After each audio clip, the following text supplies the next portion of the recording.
Dom DeMarco. Welcome to It's Up There Podcast, your number one place for business and podcasting. Ranked number 36 in the motherfucking world. Sit back, turn up the volume on your phone, and enjoy the show with your homie and host, Big Loon. Thank you for watching another episode of It's Up There Podcast with your boy, I am your active and attractive host for another episode of the fastest growing podcast on the market right now. We are ranked number 36 in the world in regards to music category for podcasts. And we blessed. We definitely want to say thank you to all the supporters. Thank you to the people that's always tapped in. We got some bad news to share with our supporters. But we gonna of course fight through, you know. We not as happy as we could be because of the situation, but we'll push through. What happened is, for those of you guys that don't know, lately I've been on live with Benzino, Queens Flip, people like that on Instagram Live. So it was a very interesting situation in regards to transgender bathrooms. And the situation that I wasn't necessarily involved in, but I kind of hosted the situation, right? In regards to these people were having a conversation about, well, you shouldn't come in the bathroom. You're a man. You're trying to come in a woman's bathroom. And it got very, very heated. The fans of some of those people went and reported my channel. They reported my channel back to back to back to back to back. So we've lost the YouTube channel. Now, I've created another YouTube channel.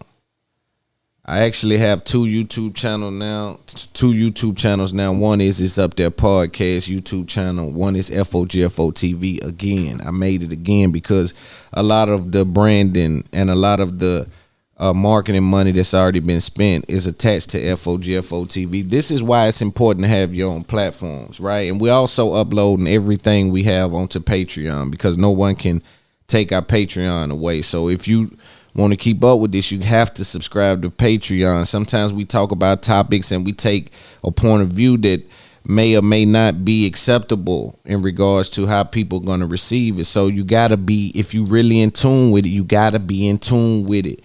We got to take it behind a paywall or they're going to continue to do this, right? If we disagree with them. But nonetheless, right now, go subscribe to FOGFO TV on YouTube. It should pop up. There's two channels. There's a It's Up There Podcast channel. There's a FOGFO TV new channel. Subscribe to both just in case they continue to do this. If you're listening to the audio version of the podcast, then you go there and we will upload all the episodes in a playlist. But we just lost. That's money for us. I was getting 200,000 views. 200,000-300,000 views a month. They're easy, right? But it don't stop none. We gonna hustle through it. This is what happens, right? And this is when they try to break you down. See, you got to look for the breakdown. You got to look for the attack because they don't want your heart. They don't want your money. They want your mind. They want me to believe that it's too hard for me to do it again. They want me to look at it and say that the obstacle is too difficult. I don't have the time. I don't have the... No, I look at the thing and say, let's do it again. We'll do it again. Right? And it's not, we not going to sit back and cry about it. You know, we did lose some stuff that was there and only there, right? Couple of interviews I had that was there that I got to see if I still have the interviews, because before I started to buy these 100 terabyte hard drives, I would upload it to YouTube and use that as kind of like a cloud for me. So I think some of the Charleston White clips are there. It's some stuff that was there, but we should be able to find it, man, and recover the file. So again, if you out there, man, go subscribe to the Patreon. It's Up There Podcast Patreon. We are starting our OnlyFans documentary over there. please subscribe to It's Up There Podcast YouTube channel and FOGFO TV YouTube channel. All right, let's get into the show. There's a lot to talk about. So much going on in the world. And I'm fresh off seeing the Afghanistan shit. So I'm fresh off the Afghanistan debacle, you know, with us leaving Afghanistan in such a way. I want to be clear about some things, because if you know me, you know I'm tapped into a lot of different things, not just hip hop, rap, and the beef and all that. You know, I'm in tune there because I gotta operate with the guys that with this mindset. So it's important for me to always be able to gauge the level of engagement that's needed to leave this area the same way we came, right? So I always gotta be on high alert. That's just how it is, and that's how it'll forever be until I go get some kind of therapy and change the surroundings that I've been involved with for a very long time, right? Dog eat dog world where I come from. Ain't no type of nothing. Everybody, yeah, you see. So I look at the Afghanistan stuff, man, and I want to be clear on this. This is Trump's plan. Nobody's saying that, but that's a fact. This is Trump's plan that Joe Biden is carrying out. He didn't withdraw from the plan. It feels funny, man. Even though I don't have a dog in the fight, and some people say, what Loon, they done bombed us, they done all kind of stuff over there, and I get that, but I always got a problem with the tomfoolery, right? I got a problem when you can use me. You can use me, right? For my intel, for what I know, because before we even talk about that, we got to understand what's happening or what took place. You got to know how hard it is for you to go into a country where you have very limited intel and take over the country. You need help. And I ain't talking money and guns. We got that. We got more money and guns than we can ever need. I'm talking about you need intel. Well, now you see the little boys that come through and on the horses, or with they AKs be in their backpacks. You will know, so like those things that you cannot know unless you're boots on the ground. I don't care. You got this bird's eye view of things. You're not gonna know certain intel. So what felt bad for me, or felt bad to me, and it may be because I'm an American and we got blacks over here in America got these feelings about don't do people wrong because we've been done wrong. It's a mindset. It's a dangerous mindset, because people have no sympathy when their mind is made up, right? People have no sympathy. Sometimes we'll think that people are somewhere grab some sympathy, and that's just not how it works.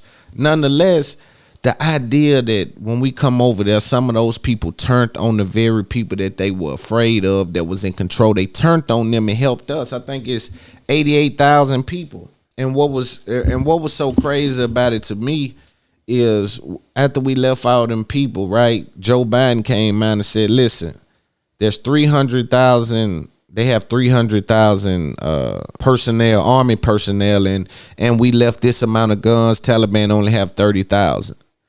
So they can handle the Taliban, basically. It's the sentiment there. He's basically was saying they can handle the Taliban. And this is why I say people that make certain decisions, they don't incorporate all of these politicians, really business, they never incorporate feelings. And I think the more and more that we get integrated with AI, you're going to have to start thinking about feelings. You're going to have to start incorporating how to make somebody feel, right? Or people's feelings. He totally ignored, in my opinion. He totally ignored the years and years of destruction in regards to, it's a mental thing. And people ask, well, Loon, why they take over so fast? And see, you got to respect the natural order of things, right? The way the brain works, the way the mind is structured. You got to respect it, right? But you got to remember, the Taliban has had a hold, a very tight grip on the outlook of the safety of these people. These people feel like they can't protect themselves. These people are more dangerous than us. It's almost like Mike Tyson. I know 4 people that won't fight Mike Tyson. Like, I'm saying all 4 of them at once, simply because the mindset. Now, they making whoop Tyson. But what they have seen Tyson do, what they've, they can't ignore their eyes. They've saw him knock people out in 10 seconds. Knock folks out that was way bigger than him and hit hard and then making this noise when he hit the bag. It's like, what? Like, they dealing with that. So it's no way that they gonna stand up like, y'all just left us, like, and we been telling them folks stuff about you.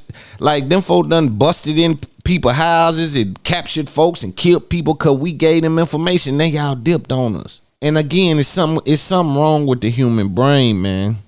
It's something wrong with the human brain. My mama always taught me at a young age that, let's say a dude push up on you, right? When I was young, kidnap you. You know what I mean? Mama always told me, say he put the gun or the knife or whatever on you and say get in the car. Man, you don't go get in the car. What you think? What you think he gonna do? Get you in the car and now I just wanted to talk to you. No, he finna take you somewhere where he can kill you in peace.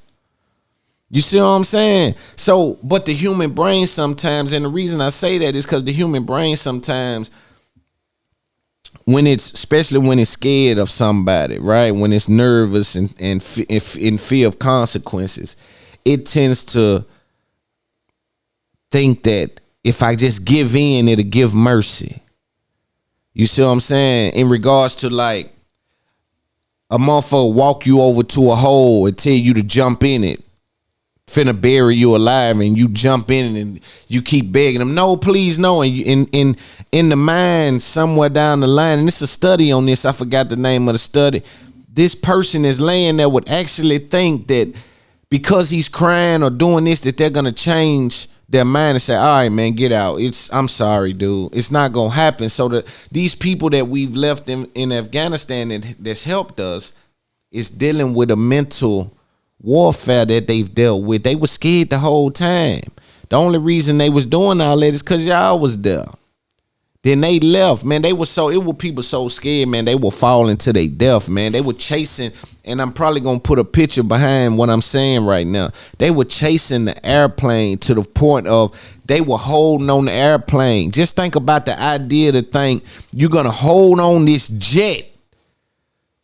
You're going to hold on and fly to America, and this is a 5-hour flight. In they got the fastest jets in the world, maybe a day, 16-hour flight or something. You're going to hold on that long in the air, that high up, and make it to, like, that's a dangerous thing, bro.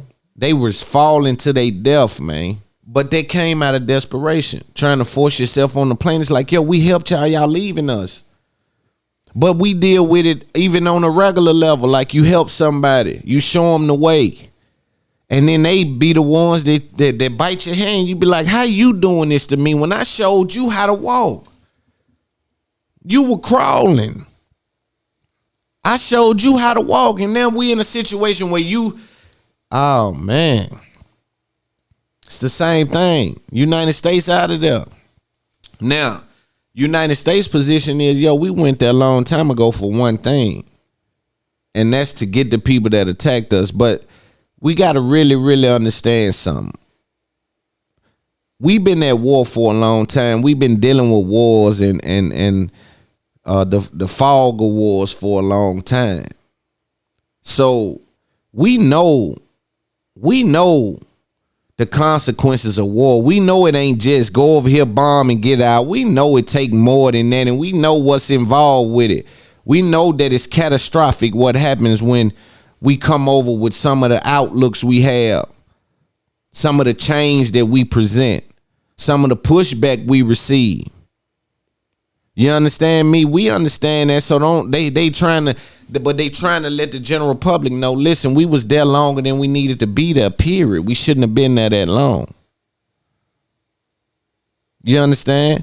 But me and my homeboy was talking about the Taliban. You got to think the Taliban is the dog food motherland.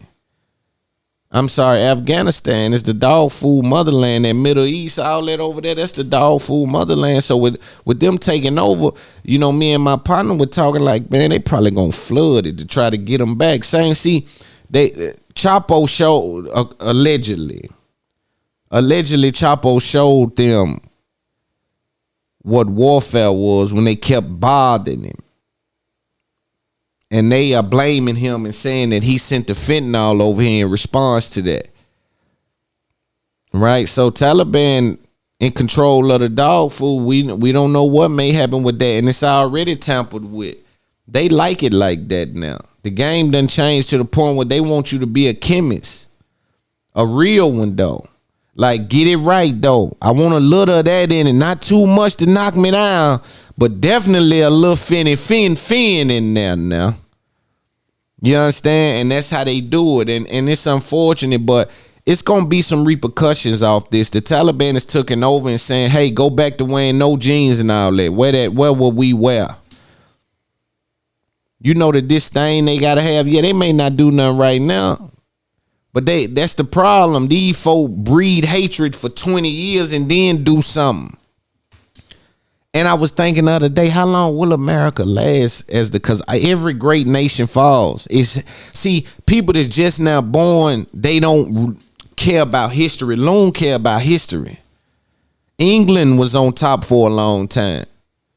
Like this thing ain't always been, man, the Middle East culture is the oldest culture, period. And people look at their food and they think that it look nasty. Man, they've been cooking for longer than everybody. They know something, trust me. But I don't eat it either, but I'm just saying, when you think about culture, bro, this stuff is way more United States, you know, although I hope it does, because this is where my family resides and I need my people to continue to thrive. But every nation falls. I'll be dumb to ignore the facts. I'll be dumb to ignore the facts. And we better watch China.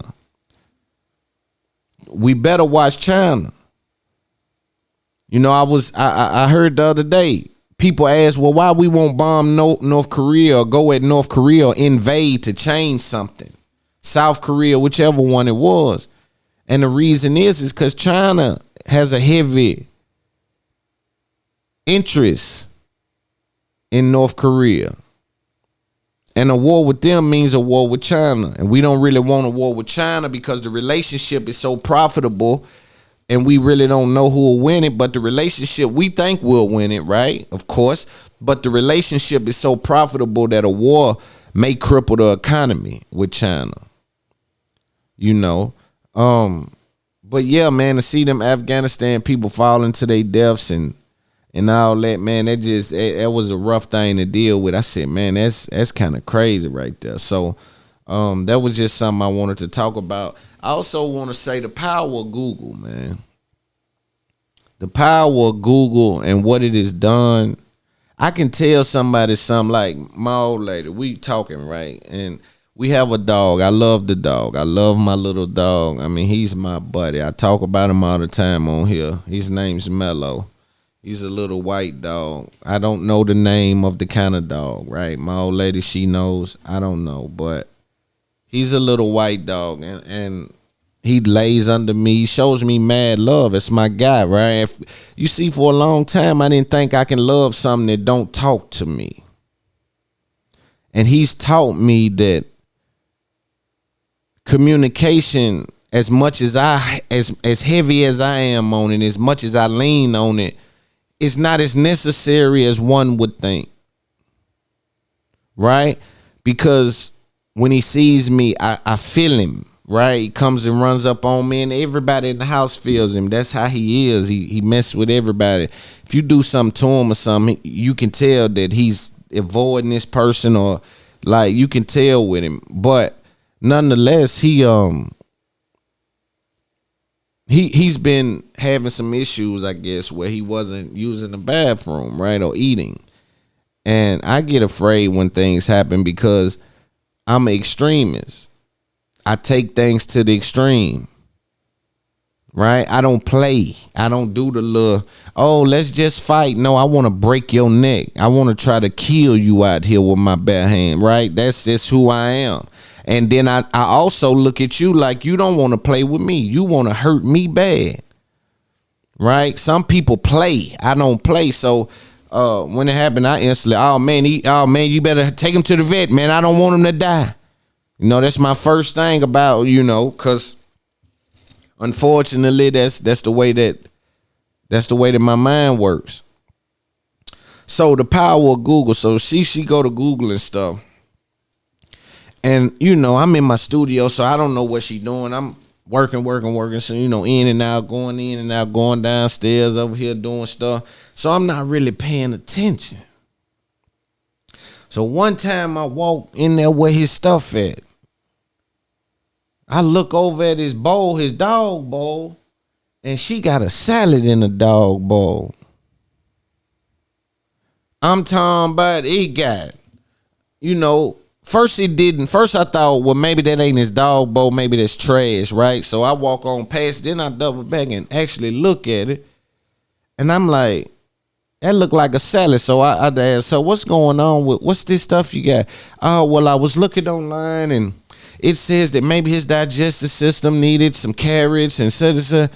And I'm like, okay, bam. But the first thing I thought was the power of Google, man. So if you know how to put stuff on Google, hit me up. I'll hire you. Cause I need to start putting a little bit more things on Google cause that is now the human dictionary. People run there and they would literally try it without even checking it twice. The first thing that pops up, it might say, you might say how to deal with a burn. It might say, get in your car, drive down to the interstate, park on the side, run across. If you can run from this side to that side and not get hit, your burn will go away. People have tried that. I'm telling you, dog. But it seemed to have worked because he started, but I'm just saying, it's like almost like Russian roulette with Google. You pull something off and try it, and it work or it don't work. You see what I'm saying? So it's a hell of a thing. Let's talk about DJ Vlad. For those of you that don't know, DJ Vlad does pay the people that comes on his platform, which places him in a situation to number one, legally own that content. See, because the fight can come down the road. I didn't know this. No, that's mine. I never agreed, so he getting that out the way, and he also paying them for their services, which I'm sure some of those guys can appreciate, because he takes some of the older people that story may not be as relevant today as it was back then, and he kind of gives them a little more traction as to what's going on, right? And so for you to get a few, 5,000 or something like that for a little interview, that's cool for some of them guys. That'll help out. But this last situation, him and Turk end up getting into a situation about a caption. The caption reads, Turk says he cheated in jail, won't confirm whether man or woman.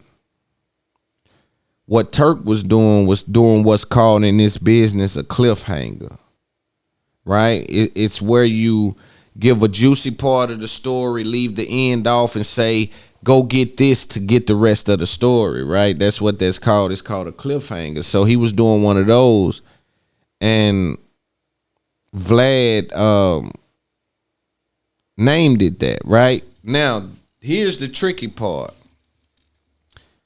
Number one, Vlad doesn't give any of these guys his number. They have a Google subscribe number, which I respect it, because anytime you want to cut them off, it's very easy to do so. Plus, with someone's phone number, you get a lot more information than just a phone number. You get a lot more information than just a phone number, right? Let's be clear on that. And Turk didn't like it, didn't like the fact that he entitled it that, so he reached out to him. Vlad wasn't answering him for a long time. Then Vlad answered like, yo, but that's literally what you said. And Turk's like, we got to control our own platforms, do a podcast, this, that, and the third. I think, and I also see the correlation between, I know Vlad signed iHeart because he always get that iHeart look, which is a good thing for him, and he does a great job with his SEO. You click one of his videos, or you click something that you click on somebody that he may have interviewed, that dude stuff is popping up. So whoever's running that's doing a good job. The culture doesn't like what Vlad does in regards to some of these things. They think that it's overwhelming. I'm not sure how to feel about it. Like, but you don't play with a man's sexuality if you know, I don't put that up on me. And I think as long as he's paying them guys, I think he got very little respect for him, especially with someone like Turk. I think like he like, yo, once I get your story once, I don't need you to double back. I got your whole if I call you up here and talk to you about something that happened in the 90s, I don't need you to come back. Because once I got that once, you're done. I don't need you to come back. I talked to you about Babe and Kissing Birdman and how that is and what that's about and coming up with Lil Wayne and some of the stories, the gonorrhea thing, the this, the that, the prison, this, that. I talked to you about all that. What we gonna talk about now? Your podcast? Not interested in talking about that. That's Vlad in them position. You know, and Vlad and Adam 22 it seem like they work together. You know, they may or may not, but it's just an interesting situation. I think Turk, when he said with a woman, right? And let's play it, and then y'all take from it what you may. Damn, here go another one. Turk on Birdman kissing him. Every man plays gay games with his friends. Turk on cheating on his girl in prison. Won't say with man or woman. See all these gay undertones? With the tank, we can look again. See the people. You see all these gay undertones?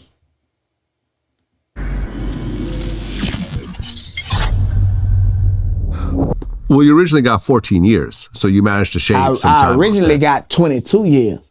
I had got 10 years because I took the feds to trial. Okay, so they tried to give you 22 years. They ultimately sentenced you to 14. They gave me 22 years. Aha. I got found guilty in the feds. I had 10 years in the feds because I took them to trial. They offered me 51 months. But I didn't take the 51 months because if I took the 51 months, they got an easy lawsuit. That's how I was thinking. I'm guilty if I plead out, you know. But I hadn't been down 30-something months. They offered me 51 months. You know, me being like, man, y'all don't got nothing on me if y'all offer me 51 months. But that's just the you know, that's how they get it out, man. They just want a conviction. But me being dumb and young, you know what I'm saying? I say, no, we gonna take it to trial. You know, so bam, I went to trial, got found guilty, got 120 months. The state wound up giving me an alpha plea of 14 years. But that 14 was to run concurrent with the 10. You know what I'm saying? They reneged on, was it 14 or 12? One of them, I don't know, whatever. Yeah, it was 12 years. They gave me a 12, my bad. They gave me a 12-year sentence in the state, and it was to run concurrent with the feds. You know what I'm saying? Now, in the process of that, my understanding was I'd be doing all my time in the Bureau of Prison, you know, and I made sure that we had it on transcript. You know what I'm saying? They reneged on the deal. That's how I was able to get my time back, because when it went to the appellate court, I'm on transcript saying, no, my understanding is the 12 years concurrent is an alpha plea in my best interest. I'm not saying I'm guilty, but if I go to trial, I can get more time. So I'm going to take this 12. If y'all going to run it concurrent with that 10, I'm just doing a 10-year sentence in the feds. So that's how I was able to get the time back. When I get the time back, I hadn't been down 8 years, 8 months, 16 days. I done did 85% of the 120 months. You know what I'm saying? Bam, I came home. I was on 5-year paper in the state, 3 years supervised release. I walked it down. You know what I'm saying? And that's how I wound up getting my my situation behind me, man. But, you know, my girl, man, she stood down the whole time, man. Like, you know, shout out to Imani, man. You know, 8 years, 8 months, 16 days is a long time for anybody to stay loyal to a person that they only met for 2 months. We was together 2 months, bro. And she told me when she came to visit that she wasn't going nowhere. And I'm like, whatever, you feel me? I was cheating in prison, Vlad. I was cheating in prison. You probably like, how you were cheating in prison? I cheated in prison. You feel me? People don't understand that the only thing you can't do in prison is go home. But you have access to any and everything, especially if you got a name. You know what I'm saying? So she still stood down with me. I speak about this situation in my book, The Autobiography of Turk. You know what I'm saying? I'm not going to speak on it. Y'all got to get my book if y'all want to know about it. But I cheated on my girl in prison, man. You feel me? All right. And out of that situation. I just want to clarify, because people go crazy in the comments. You're cheating with women in prison, right? Man, I cheated, man. Like if you know, I cheated. You know, like if you want to know how I cheated, you know, go to lulu.com and get the book. I speak about it. But you know, like for her to stay down with me, Vlad. You see that? And then again, that was the answer, but that was one of those cliffhanger things I was talking about. Let's see what else we want to talk about. And me and my homeboy was talking about Turk case. You know, Turk ended up getting, as you heard him say, I think 14 years, something to do with shooting at the police through the door. They didn't know who it was. I remember when it happened. But we was just talking about the way that the perception has changed with rappers. You know, back then, it seemed like that the government may have catered a little bit more to that you was a celebrity, and maybe not as gave you as much time as they would have gave a regular civilian. Now it's flipped. Now the rappers get more time than regular people. But back then, well, just think about it. Celebrities and rappers, like the Tupac situation, whether it's true or not, it's still, that's off the table. I'm not talking about that. I'm just talking about the level of punishment that was attached to the issue. You know, Snoop got off tip. Up until recently, I think with Boosie and people like that is when it started to change, where they started to say, nah, these rap dudes playing too much. You know, they got a bunch of niggas before him, low level kind of guys, but I think with him and kind of with the BMF, they kind of started coming into rap. Like after I don't know really what after. I mean, they was around when the 50 Cent shit was going on, the feds and stuff, hip hop police, but I'm trying to think what made them start. Or who was really like the first rapper they really took it out on. I think it might have been Boosie. Now that I'm thinking about it, probably was Boosie. But nonetheless, dog, it's just crazy how now that if you're a rapper, you get more time than some regular dude. You don't get no type of love or leeway now. You know, matter of fact, they hold you responsible for things you may not even have nothing to do with, just based on who you associated with and who your people is. So rappers, they treat rappers like kingpins. You know, and we know a lot of the rap dudes ain't kingpins. They ain't even tied to nobody that's tied to nobody. But you know, it's a cat and mouse game for them. They want to stop the power, because even though the young dude ain't tied to nobody, somebody that's tied to somebody might wrap their arms around them, which still gives them access to power. You know, the government is afraid of people that has access to power and unafraid of going to prison. Right? Just think, the only thing they can tell you is we sending you to jail. And when that don't matter, they think they dealing with a savage. That's uncomfortable. The worst thing you can do to me, I can handle that. That don't mean anything. That's uncomfortable. So they gotta circumvent that and try to throw certain labels on you and put you on death row and try to give you the needle and make you a political prisoner, you know, and these kind of things. So it's warfare, you know, it's warfare. And I watch it every time. But sometimes, man, like with Chicago Richardson, sometimes that, man, we so busy in the middle of being divided, man, that I keep telling y'all, man, people don't know what a win look like. It's so many people that think they winning. It's so many people that perspective is off. You don't even know what a win look like, right? Now, of course, this isn't a win for Chicago, right? But the people that I see fighting online is black people. These are black people going back and forth about which black person is better. In my opinion, I just say, hey, somebody black won. Let's keep it moving. But we can find things to fight about, right? We're going to find something to go back and forth about. You know, in our culture, we just look for shit. You know what I'm saying? Now, with that being said, I think that it is unfortunate that you come in last after some controversy like that. See, you set yourself up. You can set yourself up for scrutiny. Even when you are the favorite or people look at you a certain way, those other people are just waiting on a chance. They're just waiting on a chance to say, look, I told you, look, he ain't what y'all think he is. Look, I told y'all he ain't what y'all think he is. And so what they trying to do is they trying to influence the minds of people that look at you in a good light. But had you never placed yourself in that situation, they'll find something to scrutinize you about, but it won't be that. Some people jump on the fence when you're in that situation where it's like, you smoked weed when you had to go on you in the Olympics? What are you doing?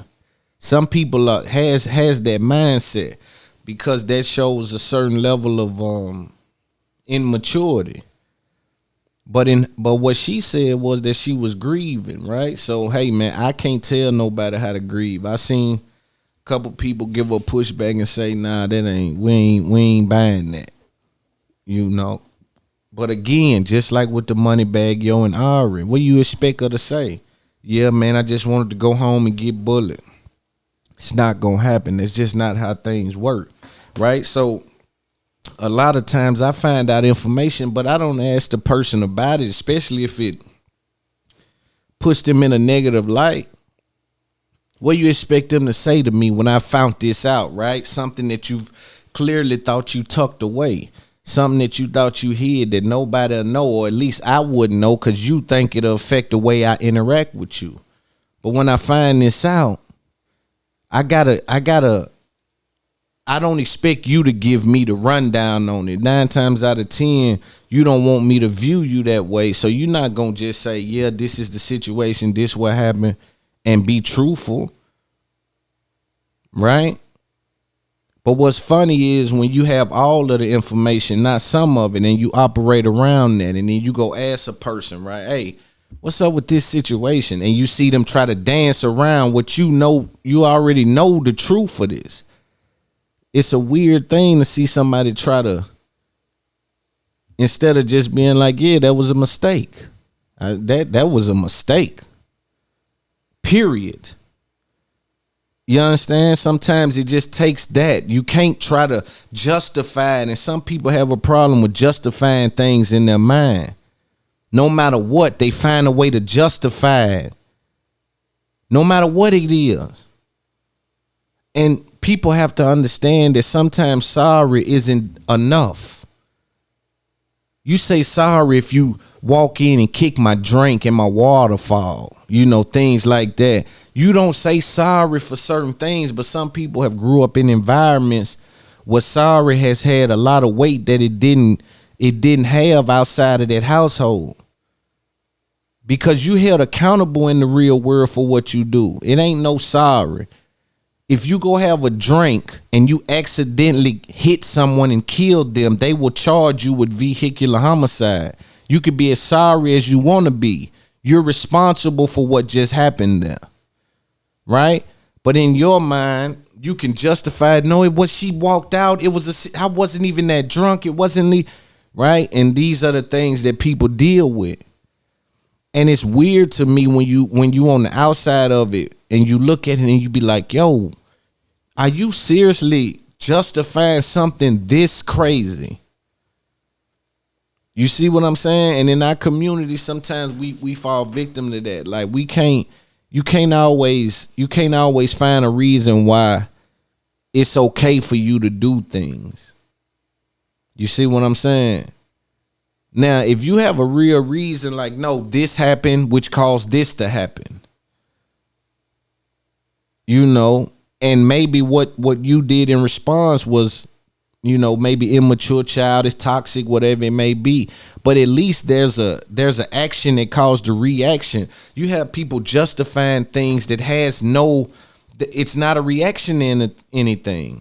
It's just their move, and they're justifying it ahead of time. Right. And so, you know, I hate to see us argue about like, yo, this black person better than this black person. Like, yo, if I'm not mistaken, it might have been all black women out there.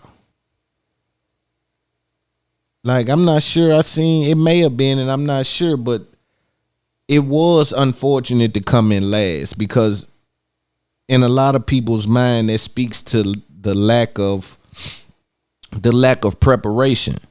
And then when you compound that with the failed drug test, people try to say, well, I see what you're spending your time doing, right? I don't know what it takes to run. I don't know, can you work on your legs and make yourself fat? Like, I really don't know much about that, so I can't speak to the preparation of it. But nonetheless, shout out to all of them. And I do want to say this, the women from these other cultures, right? You know, Caribbeans and, you know, Jamaicans and things like that. These women, they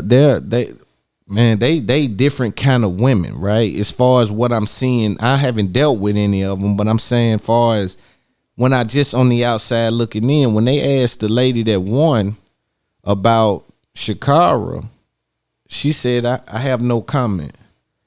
She played it super cool. Now, I'm not sure if it was the other way around would have been the response to that. Right?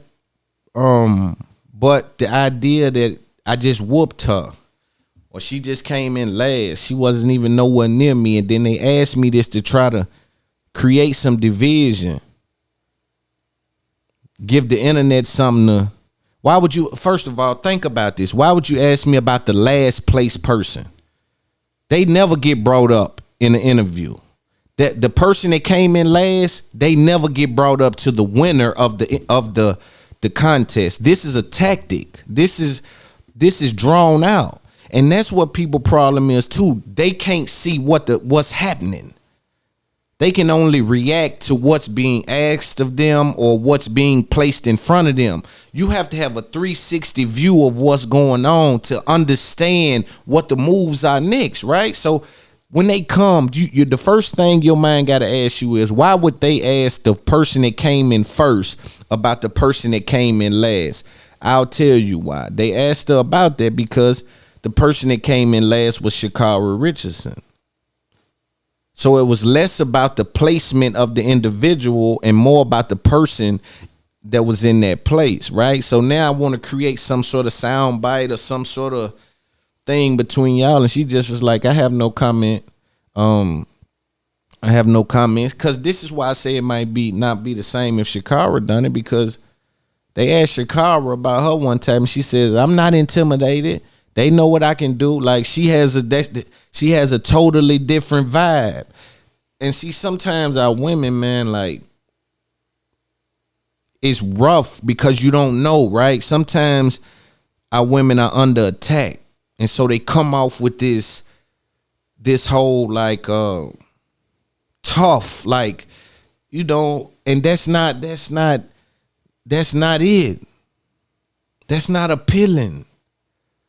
Right? That's not appealing. I'm talking about, it's appealing when you're dealing with athletics, when you're dealing with competitions and trying to be competitive. It's important there. But when a man is just viewing you in your essence, some of our women and some women in totality carry this burden with them, where for some reason that they're not soft. They just like, they almost like you. Like, oh, she just said what I would have said if they put the camera on me and I'm talking about hooping. Man, I'm coming out here to dunk on him. He know I ain't studying him, right? It's like, what? So being soft, man, and being submissive and being, and I know it could be rough, I guess, I don't know. But that's what I'm attracted. I'm not attracted to no gladiator. I'm not attracted to no warrior. Like, you too, like, whoa, like. And a lot of women don't know this. They think that that's showing being strong. But only the strong can show compassion. Only the strong can show compassion. So if you are being the person that's not doing all of that, and you trying to bring things down, like, hey, you cannot be a gladiator and think you appeal to a real man. It just don't work like that. We don't care about how much money you make. We don't care about the job you got. We don't care about how good you did with any of that. None of that matters. What matters is it cool to be around you? Is it all right? When we come there, is it peaceful? Is it a situation that I enjoy being there? Am I on my toes? Can I relax? Right? Is it comfortable for me?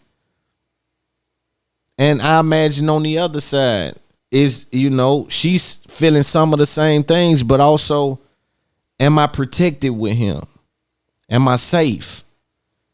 Does he make me laugh? Am I bored around him? Like, these things really come into play when we talk about being attracted to one another, man. So Shakira, her whole thing, what she said was, I ain't intimidated by her, we gonna get it going. It is what it is. And she wasn't disrespectful. And I wouldn't say she done anything wrong right there, because it is an athletic competition. But I just spoke more to women operating outside of those arenas, right? With that type of attitude and swagger about them. But they may have, see, you pick up what's gave to you while you're on your journey. So if you got to go through the woods and you got to kill what you eat, and you got to teach your baby cubs how to walk and how to talk, like, you may start to have this harder exterior, but that affects your ability to communicate with a man that could possibly tap into you. You know what I'm saying? And I think it's a sweet science. And it makes it rougher for women, right? It makes it rougher for women because you got to be strong when you need to be strong and soft when you need to be soft. And the minute you confuse the two, they start affecting each other. If you're strong when you need to be soft, you start to run away the person that's depending on the softness of you. If you're soft when you need to be strong, you start to run away the person that needs you to be strong. So that's what I'm saying. It's a dance that's happening that people don't need. People are literally, what I'm finding out as I'm getting older, is people are literally just living. They're not trying to really learn new things. They're not trying to figure themselves out. What makes me tick? What makes this thing? What makes me? They just living. I go to sleep, I wake up. I go to sleep, I wake up. I go to sleep, I wake up. Like, they're not tapping into no type of understanding of what it takes to be them, or how to better themselves. It's a reason why everybody I go around, a lot of the people that I go around have pretty good things to say about me. It's because I know my strengths and I know my weaknesses. So when I arrive, I try not to engage in things that puts me in a position to let you see my weaknesses. So I try to just revolve around my strengths, but that's because I know myself, right? And I work on my weaknesses in my own time, right? When things get rough on me and I have to go to where I go to get my information, I have to run to where I run to get my peace. That's my fight, right? But knowing yourself equips you with enough information about yourself to know which one of you need to pull out for where you at. That's why I can go to ABC or I can go to BET. You dig? I can go to Revolt or I can go to, you dig what I'm saying? I can do either one because I know how to operate with what I got. And I'm not just throwing my emotions around like some people do. Men also had these issues. You know, we both have these issues when it comes to knowing when to be what you need to be. Because as a dude, you can do the same thing. You can be strong when she needs you to be a little more understanding. Sometimes as a man, you can't cut your strong off. Especially as a black man, we talk about being under attack. We being killed. We being undervalued. We being undermined. We being left out and looked over. And this is on every avenue of life right now. Black men are having the hardest time. But we got to operate with our heads high, right? And we can't never fold. I keep telling y'all, we got to be Superman. You see what I'm saying? But shout out to Shakara Richardson. Shout out to you know what? I'm just thinking. I can't think of the girl name because the power of the media. This story is not about the winner. It's about Shakara losing. You know, they couldn't even, that's why I can't think of the girl name because I can't find it nowhere. Here's New York Times, Shakara Richardson loses. Here's LA Times, TMZ, Shakara Richards coming dead last. Shakara Richardson on Washington Post comes in last. You know what I'm saying? This is what everybody putting. Let's see who won it so I can get that lady name. But this is the New York Times I'm reading. Richardson was beaten badly, finishing last in a time of 11.14 seconds. That was more than half a second behind the time of Elaine Thompson. That's who won, of Jamaica. But she kept it so gangster, she never said nothing. She never said nothing again, and we know how they get down. They strong girls. They, you know, that's the whole, the blood clot, you know how they give it up. So we know what they got in them, but you see how she held reserve right there? You see how she was elegant in that moment? That's what I'm saying, right? Some of us, you know, and it's important for us too, you know, guys, because we'll get up there and pop some, yeah, you know what going on, we're bringing it back to the towns. And sometimes that ain't really, you know, that ain't bad because that ain't pitting you against somebody else. You can't bite the bait of you asking me. See, my question would have been to the reporter, why you asking me about somebody that placed last? But they would have took that. But I would have had to elaborate on that and say, is this a trick you guys are trying to do? Shout out to Chicago. But why? I've never heard y'all ask about the person that placed last in this event. Why would you? What are you trying to do here, sir? And then that would have blew that whole interview up. But man, I just gave y'all a lot of game on all that. Let's talk about this. Amber Rose. So let me find this clip. Hold up. This nigga here, wild. Amber Rose nigga, wow. Watch this right here. She called him. See, and that's when I say a lot of women, they don't even understand how good they got it. She caught this man with 12 different women, right? And shout out to whatever they doing. That's not my business. I'm more so speaking to somebody has to define cheating. Because what's happening is people that do some very frivolous and things that are harmless in the grand scheme of things are being thrown in the pot with guys that may or may not be really having intercourse with 8, 9, 10 different women, right? And I think that the definition of cheating is very lost upon us. And we got to reel it back in. But we got to define cheating, man. I'm on a mission to define cheating because we not finna keep letting people say that, you know, because you got caught, somebody text you or you texting somebody and all that you got caught cheating. I think it's childish. I'm not sure that people doing that, but I'm saying that's a strange thing. I think some people is lumping all this stuff in and it don't deserve to be lumped in. If you've been cheated on, you've been cheated on. You know what I'm saying? And hopefully y'all can work through that. But stop trying to make it be what it ain't. You know what I'm saying? The definition need to be way more clear than it is. But let me find this right quick. Like me, I fall victim to this. I'm me. Bitches like me, I fall victim to this. You know what I'm saying? I get seduced. I got caught.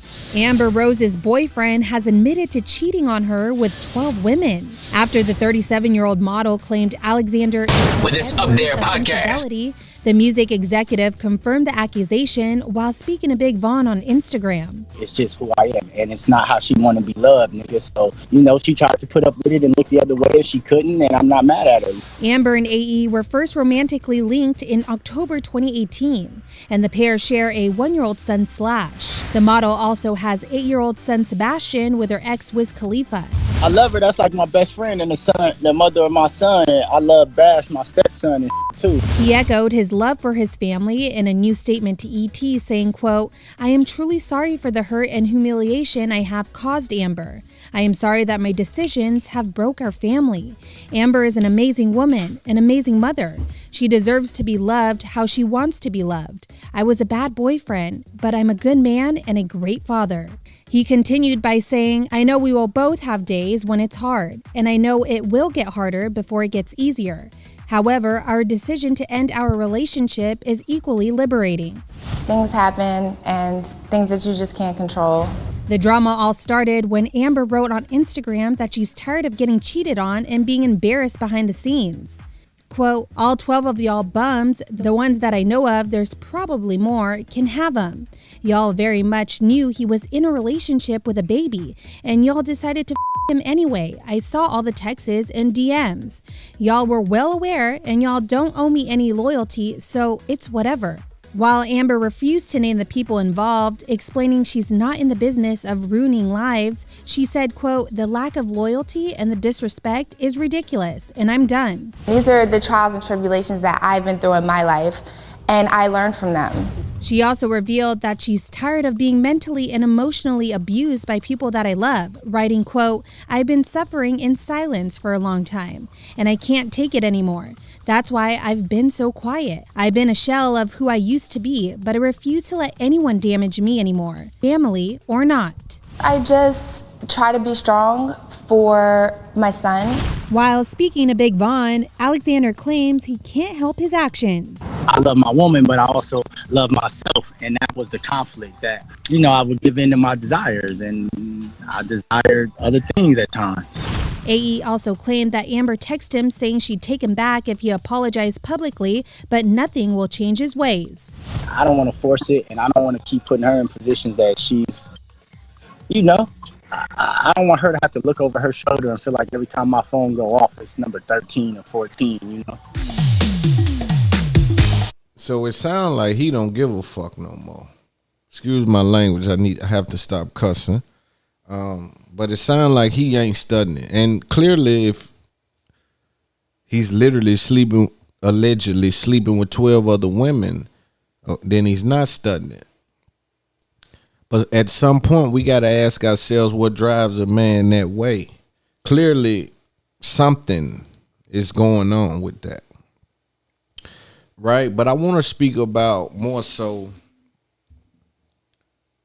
the tremendous job that Amber Rose must have did for all of the women out there that like to investigate. There's a thorough investigation that took place if you found 12 women that your dude had sex with.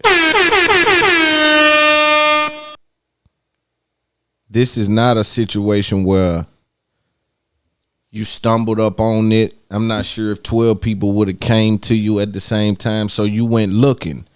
The thing about going looking is that it needs to be compounded with something. Because when you go and look, you always got to consider, what if you find? So it needs to be compounded with a decision. See, at first I didn't think that she was gone. But if you go in there and you find your dude sleeping, having sex with 12 women, there has to be a move after that. Meaning either y'all have to lock in closer and figure this out, what's going on. You have to leave. Something has to happen. What happens a lot of time though, from men and women, is that people go looking for things without even wanting a resolve of any kind. They just want to argue. They just want to fight. It just wants to be a problem, right? They looking for a problem. That's what they doing. They in your phone. They looking for an issue. They looking for something that they can argue about. They not really interested in ending it. You know, they not interested in fixing what causes you to do that. They just want to fight and make you feel like something you did was wrong. And for me, it's unfortunate. You know, it's unfortunate. Another thing about this situation that's interesting is, and that I can relate to, is that you got to be careful because people will use against you the fact that you. And what I mean by that is people will use against you the fact that they know that you don't want to look embarrassed to the people that watch you or look up to you or embrace you or for the sake of your brand or whatever it may be. So a lot of times they take you through hell behind the scenes because they know everybody look at you like a big dog. So you ain't going to go tell people that you dealing with such low level bullshit. People use you against you.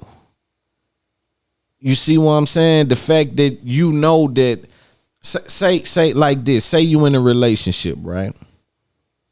You somebody that people would love to be with.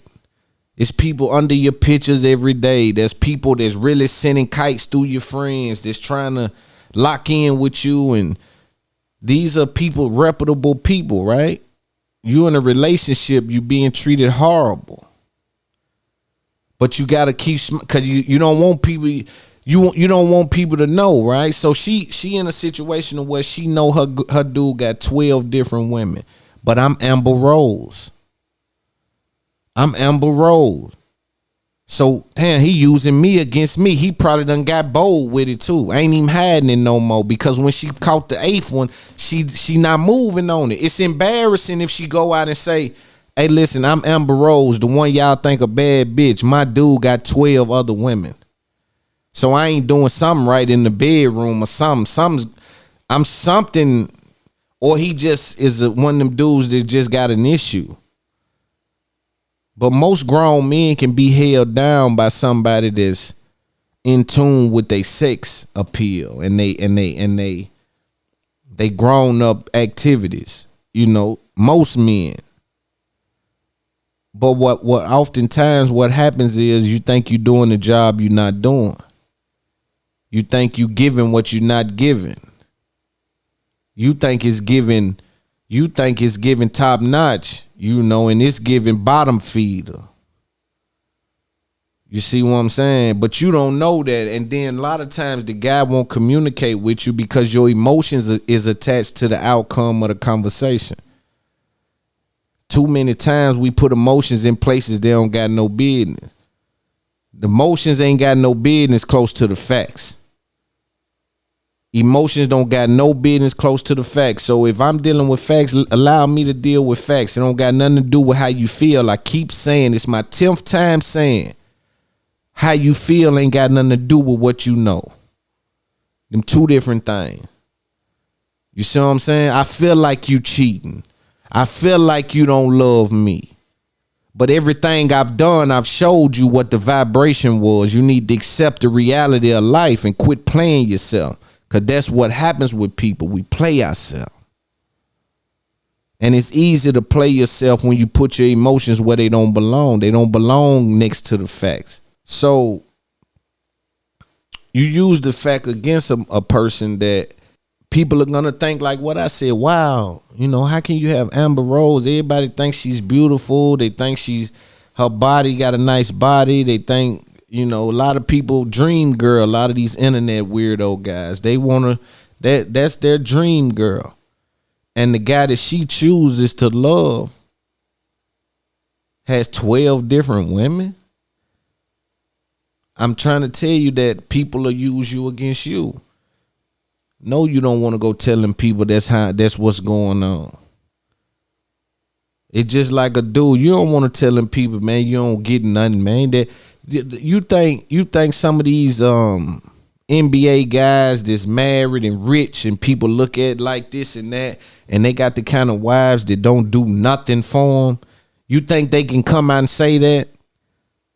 Nah, they want to come out holding her hand, smiling like, hey, we living good. But a lot of times they dealing with people that ain't even effective in their life in any way. See, a relationship is a tag team.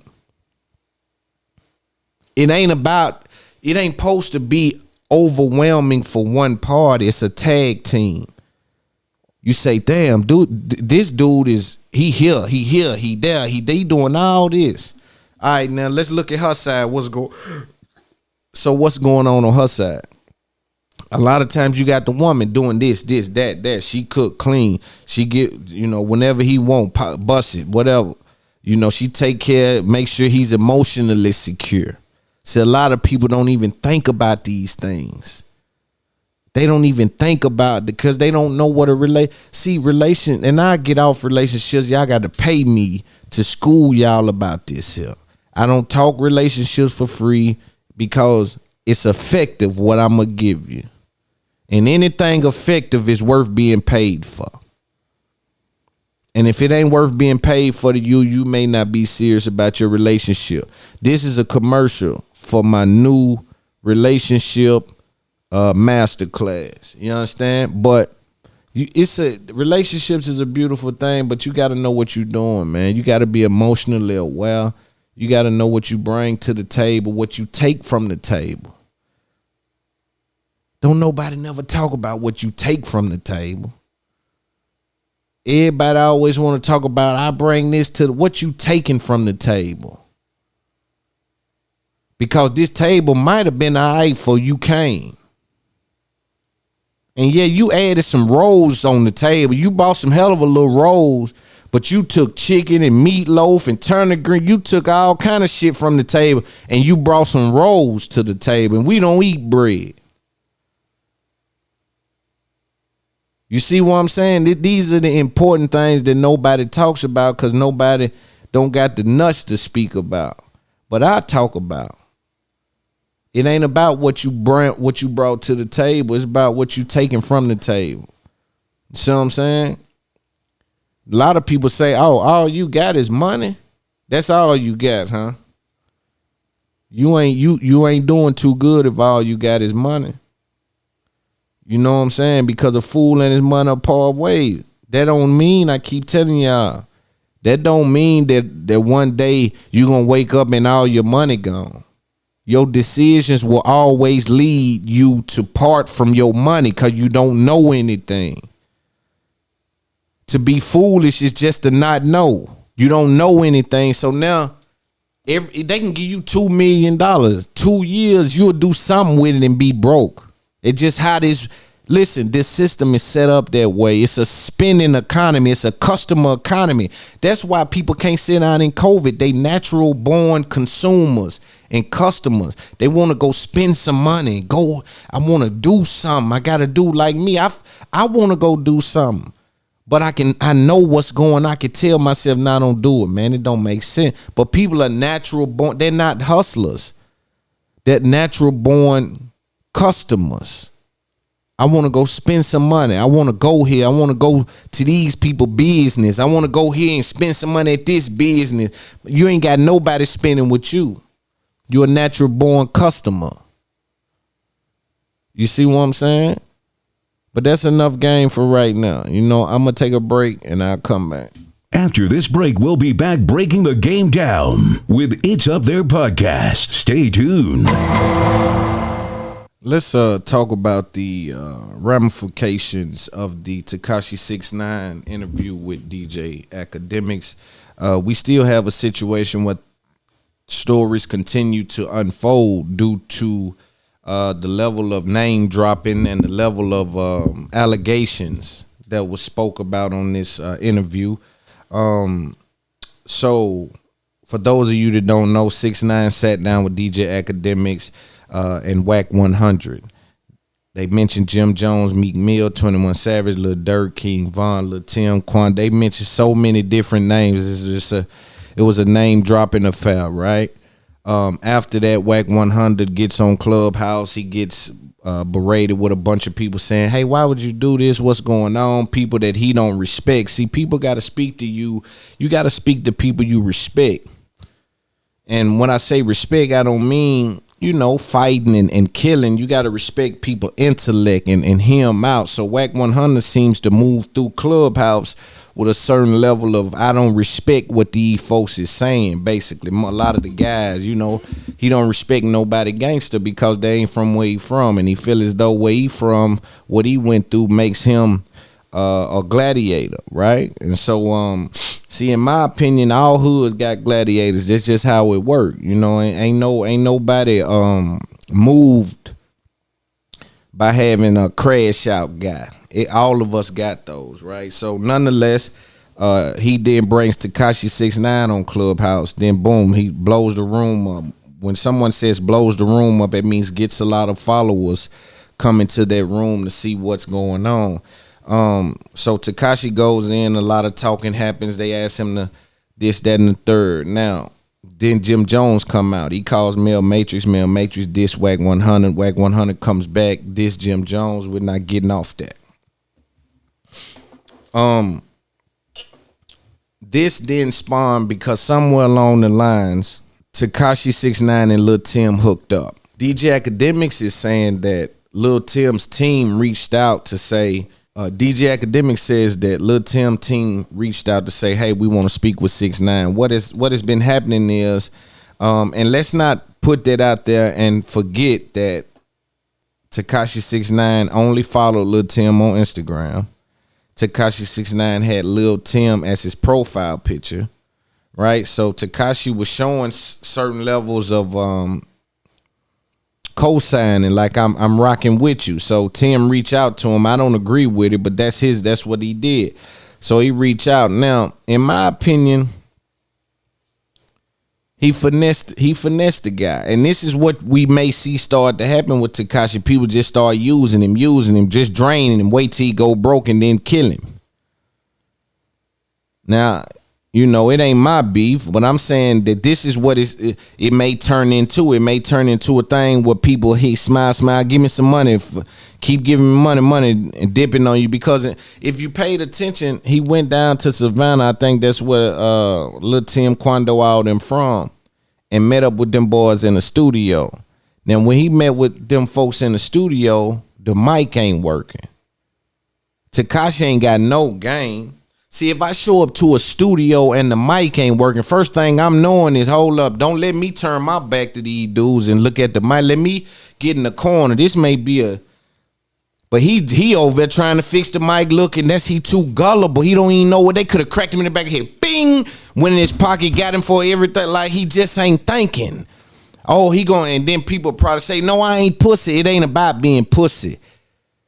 They bury the dead, not the scared, and I keep telling y'all good swimmers drown. So you can't have that level of inconsistency in your ability to understand what's happening around you. When I look at the video, I say another mistake. Look, dude, the dude is walking right into what could be his death. He has no awareness of nothing. If the mic broken, it's 15 of y'all go get to the mic. Y'all try to figure it out. But when you think, what I'm saying is, Tim already probably called the engineer, hey, yo, make sure the mic don't work.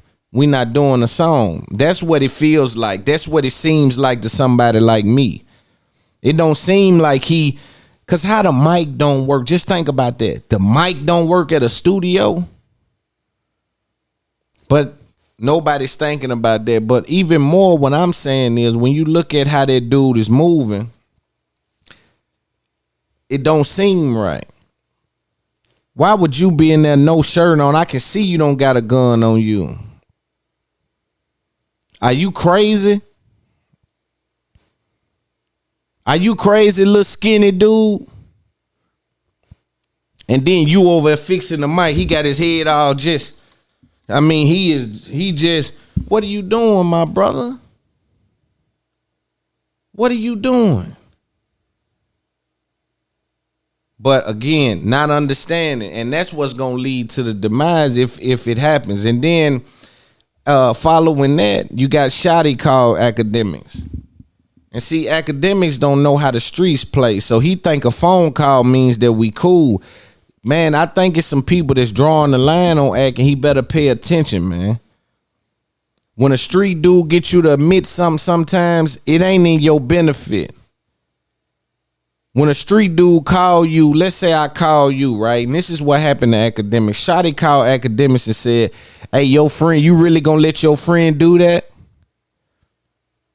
Academics just like, I'm not gonna back down. He is my friend. He's thinking like, he knows he's my friend. He understands that. He's cool with that. He ain't understanding. I just want to make sure that I'm aligning you with this. But I'm gonna continue to speak because the what's happening here is bigger than you, right? So I gotta speak back, but I'm making sure you know how I'm viewing this. But these guys are operating. They ain't been in the street, so they operating without knowing these things, man. But Shotty reach out and say, yo, dude, keep acting like a gangster. He gonna get what a gangster get, and that's true. We heard Jay Prince say, you keep campaigning, you gonna get elected. You keep hollering, hey, turn the camera around, no security. Hey, turn the camera around, no, I don't have no security, ain't no security, this security, ain't no, what you doing, my boy? But if you plan on living like that and you think you a gangster, do what gangsters do. Continue to handle your business. My job is to put it down. Their job is to pick it up, you know? So I just wanted to speak about that a little bit. I felt like from the beginning, it was always a finesse, you know? And then the hood pushed back on Tim now. Hey, you with a rat, man. You with the police in the what's name that just put some dudes in the Fed. He like, man, I finessed them folks. Man, I took that money, boy. I just went and got me a bag and got out of there. And we know in the hood, niggas is doing that. Dudes is running into the dudes that's the police, robbing them or taking their money some kind of slickly way and going on by their business. That's happening. But at the same time, you got Big U interviewing Quando, and I watched about 25 minutes of that. Shout out to Checking In Podcast, exclusively on World Star. Shout out Big U. Shout out World Star. Shout out Danny. You know the vibes. Great podcast. I advise people to go check in and listen to it, man. You got a guy that's been at the forefront of the West Coast for a long time.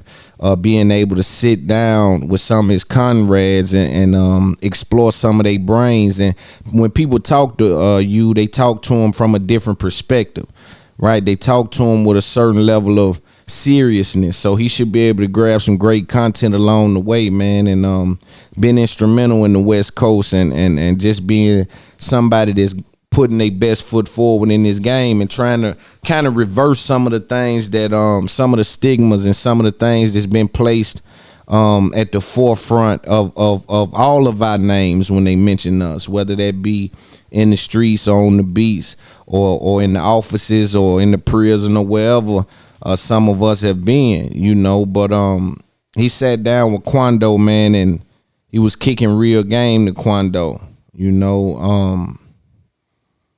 And you know, I think the interview is a good interview. You know, I can't really speak too much about what I think Quando is doing. You know, I think Quando's a dude that I look at and I see like one of the little homies in the hood. You know what I'm saying? One of the little wild dudes in the hood.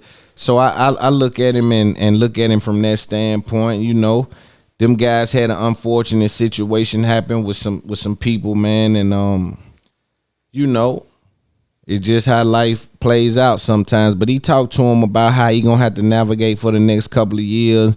You know, how he got to kind of have his head on the swivel in regards to when he drops certain lyrics and say certain things, how they gonna attach it to certain people, even though it may not even be about or considering those people, and just how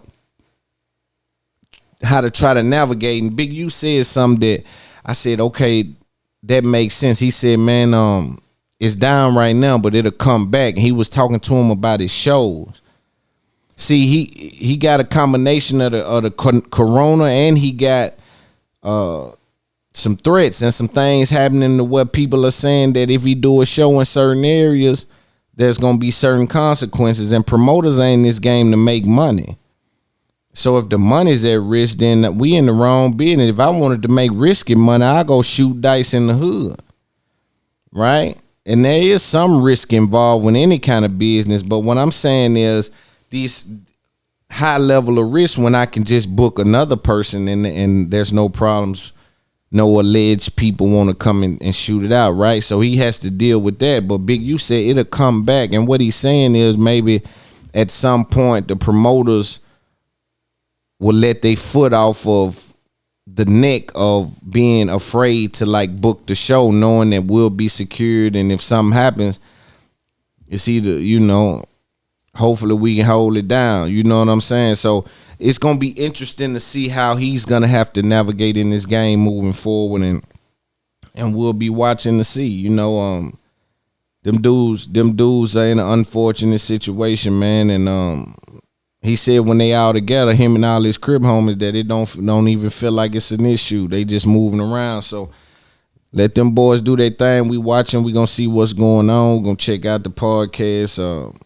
Think he got another episode dropping. He done sat down with some people. So we'll be watching out for that. So let's speak about Soulja Boy going at it with Atari. Soulja Boy has found a way to reinvent himself now to be attached with saying, hey, I'm the first rapper to done this, or I'm the first rapper to do this, right? He's been able to stay at the forefront. Amazing thing, man. When I watch Soulja Boy, it's amazing for me because I look at him and I don't see what has kept him alive so long. You know, I'm not saying that he's not talented, but when I look at people that's been around since he been around and the level of work they've had to put in to sustain a career for that amount of time, when I look at Soulja, now he was influential in changing the game, right? Right when the game was changing, he was right there at the cuffs of it. But I'm very interested in how Soulja Boy has sustained for so long. And when I say sustain, I don't mean making money. I understand royalties. I understand publishing. I understand these things. I'm saying sustain the interests of the people. It's a very interesting thing for me because I don't see it. I don't see what is doing it. You understand? So he had his last situation now. He's had two situations. One with World Tour Woo. Shout out to him. He'll be on the podcast today. Well, he seen him in the mall buying some, or at the kiosk that sells fake jewelry. So they went off and there was a bunch of stuff happening and he didn't know homie was plugged with some bloods in Compton. So Soulja left it alone real quick when the background check came back. So again, now the other day he came out. Now I'll play both of them. Hold on. And at Soulja Boy game, they signed me to a deal to Atari. Big shout out to Atari, the whole staff. I'm about to revamp. See, that was the first flag. I own Atari. They signed me to a deal for Atari, but the fans don't operate with any information. If they like you, they believe you. If they don't believe you. And if they don't know you, they wait till someone they know stands beside you and then they make that decision. It's a weird thing, but that's the first red flag. If you hear somebody say, I own Atari, and then say they gave me a deal, those two things can't live in the same place. We're going to take Atari to the next level. Everybody go follow at Atari. I am now the owner of Atari. I own the video game company Atari.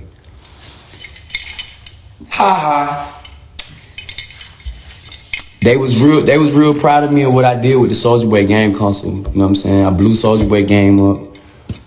We about to sell the company for like, was it 100? I think I'm gonna get 140 million.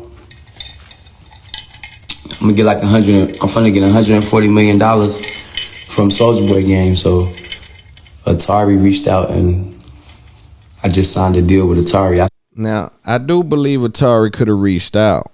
And I do believe that it could have been a conversation to say, hey, let you revamp the company. You're young, you got the new energy, you young black dude, you guys on fire. Maybe you can do something with it. You're selling a thing that has old games on it that's actually moving. We have a lot of stuff sitting here, licensing to a lot of stuff that we can probably use. Good business decision. And he came out to try to do the right thing, but we'll continue. Who deals with Atari? I'm the owner. The first rapper to own a video game company. Follow at Atari. And we're gonna take it to the next level, you know what I'm saying? Just like we did Soulja Boy game. Follow at Soulja Boy game, follow at Atari. Y'all know what it is. It's your boy Soulja Boy. Thank you to my fans. I couldn't have did it without y'all, you know what I'm saying? Now, there was the first one. Shortly after that, the Atari CEO or the Atari page on Instagram and Twitter came out and said, we do recognize that being the owner of Atari is a dream job, but the pleasure goes to, and it tagged the real CEO. And then here's Soulja Boy's response to that. You know how when SpongeBob, they got few moments later? I'm finna show it to you. Hold the fuck up. Let me show you this pussy ass contract they sent me. Hold on, man. How I screenshot this Y'all got me fucked up. Pussy ass Atari. Hold on, man. Atari. Boom. There go the fucking deal right there, nigga. 1 million Atari, 1 million Atari, all this fucking Atari shit. Matter of fact, fuck this contract.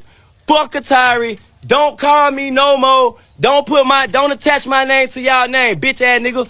And I still got the money. Y'all sent me 2 contracts. Y'all said y'all wanted me to bring y'all company back because y'all was proud of what I did with Soulja Boy game. Here go the contract right here, nigga.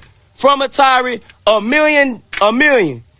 So you know what? Fuck Atari, nigga. Rip the contract up, rip the deal up, suck my dick, nigga. Everybody follow at Soulja Boy game. Y'all getting exposed. What that say right there? Soulja Boy, a million. Nigga, fuck y'all niggas. I ain't got to cap about shit, bitch.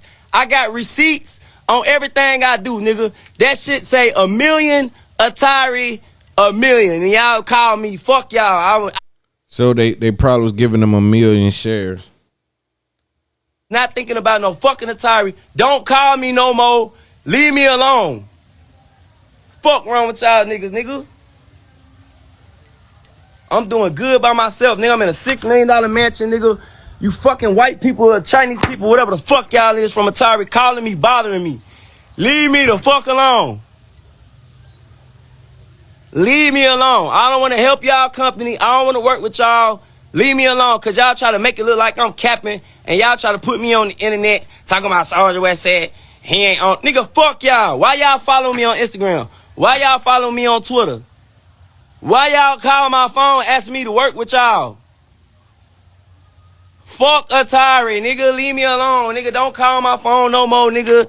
God damn, y'all nigga pussy. Follow at Soulja Boy game. I'm about to make $140 million. I'm finna sell my video game company at Soulja Boy game. Leave me alone, bro. Y'all clout chasing, nigga. Y'all call me, asking me to promote y'all weak ass company, nigga. Don't nobody know nothing about no fucking Atari, nigga. Y'all call me. I didn't call y'all. Y'all sent me the deal. I ain't send y'all shit. So, nigga, leave me alone. Nigga, don't call me no more, nigga. At Soulja Boy game.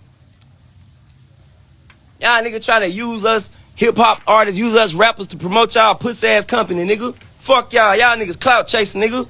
Get out my dick, nigga. Don't call me no more. Nigga, ask me to promote shit, nigga. Don't call me talking about some help us bring Atari back. Don't call me talking about some we like what you did with Soulja Boy game. Fuck y'all, nigga. Soulja Boy gang got more followers than Atari. Soulja Boy gang selling more consoles than Atari. Fuck Atari, nigga. Don't call me no more, bruh. So you see, you have a contract up there. Like I said, it was probably business there. It just wasn't the ownership. And then when he said the ownership, the owner probably doesn't understand how the internet works. So he gets a lot of calls. Oh, you sold the company, man? What happened? You sold the company? You sold the company? You sold the company? And then he has to respond instead of just saying no. Just let him play it. They don't care what he says. Do what the rappers do with him. Just let him say whatever he wants. Nobody cares. Just say it. Yeah, first one to do it all. Yeah, you got it, my boy. Yeah, it's cool. You see what I'm saying? But Atari, them don't understand the internet, so they think it's defend the brand. Get out there and don't, they ain't got good sense. They don't know nothing. You know what I mean? So that was that situation. Now, what else we got? Let's talk about this Brother Polite thing. Something's going on with Brother Polite where he's been charged with some sort of charge that has to deal with sexual assault or something. So I'm not really sure what's going on with that or, how he was charged, why he was charged, but we're going to look into it right now. It came across the news. He gave a response to it, and his response was that he has nothing to say about it.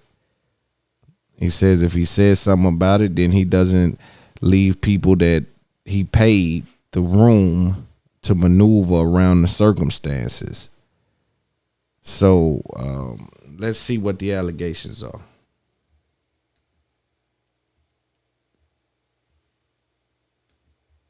He normally garners attention for his online posts, but now the social media influencer and motivational speaker is making headlines for the wrong reason. NBC6 reporter Kim Nguyen is live in Miami Beach tonight with more on the arrest of the man known as Brother Polite. Kim. Yeah, well, Jawan, the suspect surrendered here at the Miami Beach Police Department earlier this week. Police charged him with sexual battery of a 14-year-old girl. We did speak with his lawyer earlier tonight, who says that these charges are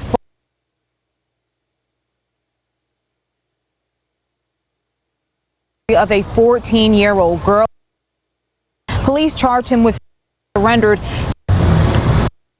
The arrest of the man.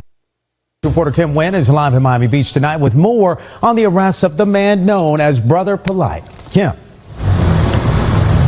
Yeah, well, Jawan, the suspect surrendered here at the Miami Beach Police Department earlier this week. Police charged him with sexual battery of a 14-year-old girl. We did speak with his lawyer earlier tonight, who says that these charges are false.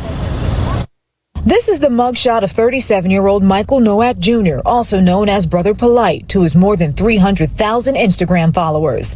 Miami Beach police arrested Nowak this week for alleged sexual battery of a 14-year-old girl in a hotel room in February. Police say the alleged victim was the daughter of a woman he was romantically linked to. Defense attorney David Terrace says his client is innocent. Once the evidence is produced, that he is going to be exonerated. So yeah, not guilty, nothing else. According to the police report, Nowak, a motivational speaker and author who lives in L.A., asked the woman if he could take her daughter to an after party at a club in Miami. The report states Nowak took the teen to his hotel after seeing that the club was closed. Police say the suspect gave the teen alcohol and started dancing and touching the teen inappropriately, groping her breast, inner thighs, and buttocks. It goes on to say Nowak tried to force the teen to perform oral sex on him. The teen allegedly passed out and woke up to Nowak trying to make her throw up. These are serious allegations, but in any situation, there is always motive. There is always a lot behind the scenes that the public is not going to be able to see. The report states that the girl's mother found her intoxicated and possibly on drugs, with severe swelling on her mouth and lips. It later states Nowak told the mother not to call police because it would ruin his career. Nowak was served with a DNA warrant in June and surrendered to police on Monday. Terrace says the police report is only an allegation. And Nowak claims to have written more than 90 books. In an interview, he also claims to have several wives. For now, we're reporting live in Miami Beach. Kim Nguyen, NBC6 News. You see, they say he claims. That means that they're saying that it's not legal or something. I really don't know, but we're going to look into that a little more and then come back next week. I just had to report that was the circumstances surrounding it. Again, his response was no response. And that's how we gave it up. Right now, again, if you're listening to this, go subscribe to our new YouTube. It's Up There Podcast, FOGFO TV on YouTube. We need to get our subscribers back up. We need to do that quickly. Share our YouTube, share our Patreon, share our podcast. Excuse me. Go and get some merch. Go get some It's Up There Podcast merch. Hit me on the gram. Let me know you got it. Donate, subscribe, share. We in this for the long haul. They ain't stop nothing. Let's keep going up. It's Up There Podcast. We appreciate y'all. This is not the Joe Budden Podcast. This is not $1 million worth of game. This is not the Brilliant Idiots. This is It's Up There Podcast with Looney.